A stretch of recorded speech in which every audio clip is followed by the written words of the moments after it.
Hello student of earth class. In this video I am going to start your second chapter of history, and that is colonization of India from trade to territory.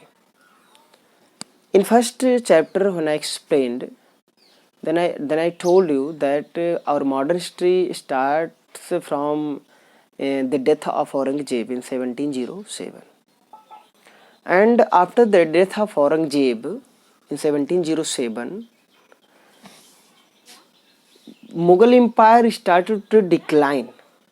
The power of Mughal Empire started to decline. And in political horizon of our country, a new power emerged as a supreme power. They were British. And they established their political power in India. Actually, they came here as a trading company and for trade, but gradually when they understood the political instability of our country, and they understood that they had to take power of they had to take political power to run their trade smoothly. This thing they have understood. Okay, but how India became a colony of British, and how Britishers who came as a trading company only, as a traders only, they how occupied our territories, and they how handled the political power of our country. Okay. चूँकि student एक और चीज़ है कि बेटा हमारे देश पे only Britishers were not come here, many others European besides British, they came here as a trading center. From lower classes, you know that about Vasco da Gama. Vasco da Gama discovered sea route from Europe to India. He was a Portuguese. Vasco da Gama एक Portuguese नाविक था जिसने क्या क्या भारत का सी root की उसने discover किया। सी रूट का डिस्कवर किया, जब वहाँ से रिटर्न बैक हुआ तो लोगों को जानकारी हुआ कि भारत के पास एक इनॉर्मस वेल्थ है और फॉर ट्रेड। इस समय दुनिया में क्या चल रहा था कि इंडस्ट्रियल रेवोल्यूशन हो चुका था। इंडस्ट्रियल रेवोल्यूशन नहीं हो चुका था, लेकिन ये हो रहा था कि मतलब साइंटिफिक डेवलपमेंट हो रहा था, खोजों का युग चल रहा था। दुनिया में अलग अलग जगहों की खोज की जा रही थी। उधर कोलंबस ने अमेरिका की खोज किया, और अलग अलग जो ट्रैवलर हैं वो दुनिया के अलग अलग हिस्सों का खोज करने लगे थे। इसे एज ऑफ डिस्कवरीज का नाम जाना जाता है। इसी में वास्को डी गामा भी पुर्तगीज ट्रैवलर जिसने भारत की खोज किया, और भारत की खोज करने के बाद ये जब यहाँ से काफ़ी चीज़ें मसालों को लेकर जब यूरोप में गया तो उसने लगभग 60% से ज़्यादा बेनिफिट हुआ। 60 गुना इसको आप कर सकते हैं। तो ये चीज़ें वहाँ के कई यूरोपियन ट्रेडिंग कंपनियों को, कई यूरोपियन ट्रेडर्स को ये चीज़ें मोटिवेट किया कि भारत में जाकर क्या करके व्यापार किया जाए, और भारत की जो इनॉर्मस वेल्थ है उसको हमें क्या करना चाहिए, अपना वेल्थ वो करना चाहिए। अब देखो, आप में सभी कंपनियों सभी को तो नहीं दिया है।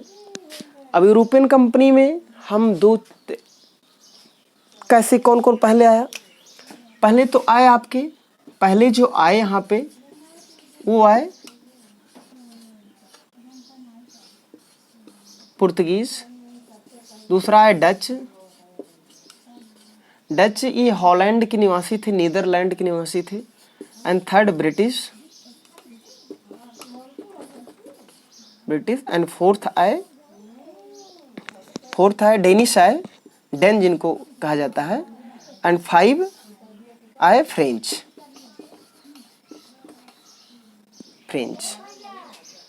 आप इन 5 लोगों को अपने दिमाग में रखिए कि 5 यूरोपियन पावर्स जो भारत में आई, और ये 5 यूरोपियन पावर्स सबसे पहले कौन आए, who first came here, Portuguese, Vasco da Gama introduced sea route, and next followed by Dutch and then British, and then but they were not, इनका इतना वो रोल नहीं रहा यहाँ पर, तो इनको हम कैंसिल कर दें।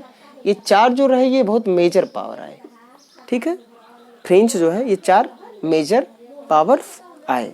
ठीक है, ये लगभग आपके सबसे लास्ट में आए। अब पुर्तगीज को डचों ने हटाया और डचों को ब्रिटिश ने हटाया। हम यहाँ पर सिर्फ ब्रिटिश को बहुत ब्रिटिश और फ्रेंच ईस्ट इंडिया कंपनी को एक थोड़ा डिटेल में हम पढ़ने का प्रयास करेंगे। ठीक है, कि कैसे क्या हुआ। ओके, इनका आप नाम he will be remind this the name of this powers, European power. अब देखो ब्रिटिश, क्योंकि हमारा जो मॉडर्न हिस्ट्री है बेटा, आपका जो मॉडर्न हिस्ट्री है पूरा, आपकी जो मॉडर्न हिस्ट्री है वो टोटल ब्रिटिश पावर पे ही डिपेंड है, ब्रिटिश एज पर ही डिपेंड है। यानी ब्रिटिश हिस्ट्री जो इंडिया में कॉलोनी उनकी रही है उसी पे ही टोटल डिपेंड है। अब देखो क्या होता है कि 31 दिसंबर 16 में एक वहाँ पर अमेरिका में कह रहा हूँ, सॉरी, ब्रिटेन में कुछ ट्रेडर्स, लगभग 100 ट्रेडर्स माना जाता है, ने मिल करके एक कंपनी बनाया।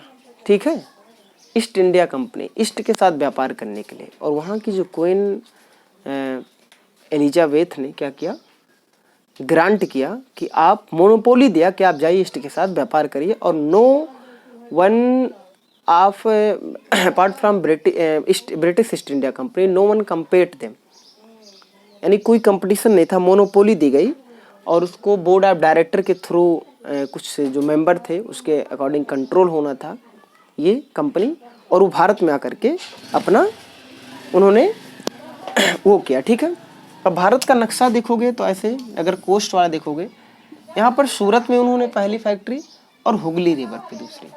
ठीक है, यानी वेस्ट कोस्ट पे सूरत में 1608 में एक टेम्परेरी फैक्ट्री उन्होंने इस्टेब्लिश किया। और 16 और नेक्स्ट उन्होंने हुगली, जो कि वेस्ट बंगाल में हुगली रिवर है, कलकत्ता, वहाँ पर उन्होंने अपनी सेकंड फैक्ट्री इस्टेब्लिश किया। कहानी ये होती है कि 1605 में अकबर का डेथ होता है। अगर आप मुगल एम्पायर को पढ़ेंगे, उसके बाद में उसका लड़का जहांगीर भारत पे बैठता है। तो जहांगीर के बैठते समय स्टीफन एक हॉकिंस जो राजदूत था वहाँ का, वो आता है और ये लेकर आता है कि कहता है कि मैं वहाँ का रॉयल लेटर लेकर आया हूँ और अकबर के नाम। तो जहांगीर को लगता है कि भाई हमारे फादर के नाम लेटर लेकर आए हैं ग्रांट करवाने के लिए। तो फादर के एक रिस्पेक्ट में उसने क्या करता है, ग्रांट कर देता है। यानी जहांगीर, अगर क्वेश्चन आपसे कोई पूछता है कि ब्रिटिश ईस्ट इंडिया कंपनी यहाँ पर उनका ट्रेडिंग सेंटर शुरू हुआ, तो वो किसके समय शुरू हुआ, जहांगीर के समय। तो इस समय क्या होता है, ये चीज़ें ये इस्टेब्लिश कर लेते हैं। ठीक है, हुगली वेस्ट बंगाल में आपके दिया है टेक्स्ट बुक, सूरत गुजरात में। और यहाँ से जो उनका मेजर कमोडिटी थी जो इंटरनेशनल ट्रेड में, वो थी कि कॉटन, रा सिल्क, शुगर, साल्ट पेट, टेक्सटाइल, इंडिगो, नील की खेती, ये सब चीज़ें होती थी। ओके, ये French British East India company हो गई।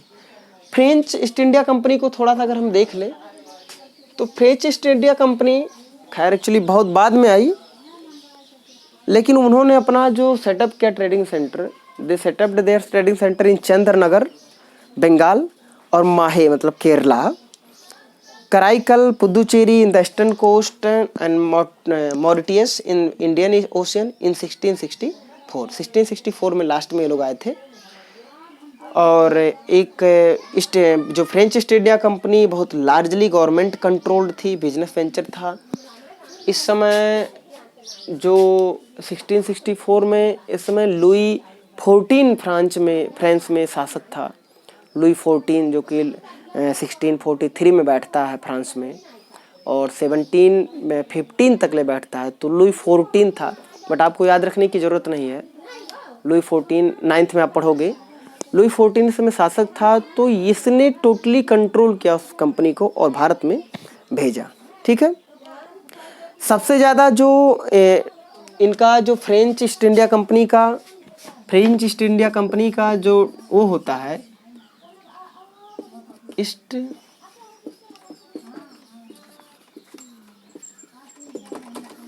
फ्रेंच ईस्ट इंडिया कंपनी का जो सबसे ज़्यादा जो वो होता है, डुप्लिक्स आता है।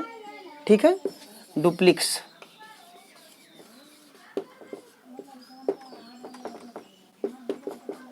एक गवर्नर जनरल होता है फ्रेंच ईस्ट इंडिया कंपनी, किसी के समय फ्रांस में बहुत ज़्यादा वो तेज़ी से डेवलपमेंट मतलब कंपनी का इनॉर्मस होता है। ठीक है, ये दोनों कंपनियां तो आ गई, चलिए ठीक है।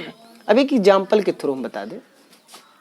सपोज दैट एक प्लेस है, suppose that this is place, यहाँ पर कोई कंपनी ए आई ट्रेड करने के लिए, यहाँ पर ये पूरा ट्रेड, दिस इज पूरा होल टेरिटरी एंड ए कोई कंपनी आई ट्रेड करने के लिए, कोई बी कंपनी भी ट्रेड करने के लिए आई। ठीक है, सपोज दैट सी कंपनी भी एक ट्रेड करने के लिए आई। चूंकि ट्रेड यही एक ही प्लेस पे सभी लोगों को करना है, तो क्या ट्रेड में प्रॉब्लम नहीं होगी? हर एक वो कंपनी सोचेगी कि हमारा ही मोनोपोली रहे, कोई और ट्रेडर्स, कोई व्यापारी ना रहे, जिससे हम ही रॉ मटेरियल को खरीदें, हम ही बेचें, हम हमारी इनॉर्मस वेल्थ हो। तो इनमें क्लैशेज होने लगे, इनमें क्या होने लगा, एक दूसरे पे एक वार शुरू हो गया। ठीक है, वार शुरू हो गया और सभी कंपनियों में आपस में वार शुरू होने के बाद एटलीस्ट ब्रिटिश पावर एक सुप्रीम पावर के रूप में भारत में इमर्ज होती है, और सुप्रीम पावर के रूप में इमर्ज होती है, फिर यहाँ के भी कुछ शासकों को हरा करके और अंततः ब्रिटिश हमारे देश को पूरा कब्जा कर लेते हैं। ठीक है, अब नेक्स्ट वीडियो में हम पढ़ेंगे कि राइवलरी इन ट्रेड, कि कैसे इनमें कुछ वार्स हुए फ्रेंच ईस्ट इंडिया कंपनी से और उसमें, और फिर नेक्स्ट टाइम कैसे बंगाल में उन्होंने कैसे लड़ाई किया, Plassey battle of Plassey, battle of Buxar, Allahabad की ट्रीटी को, और फिर अदर मैसूर या मराठा को उन्होंने हरा करके किस तरीके से from trade to they establish their political territory. Okay student, this is introduction and read your text chapter, and next we will discuss their wars. Thank you.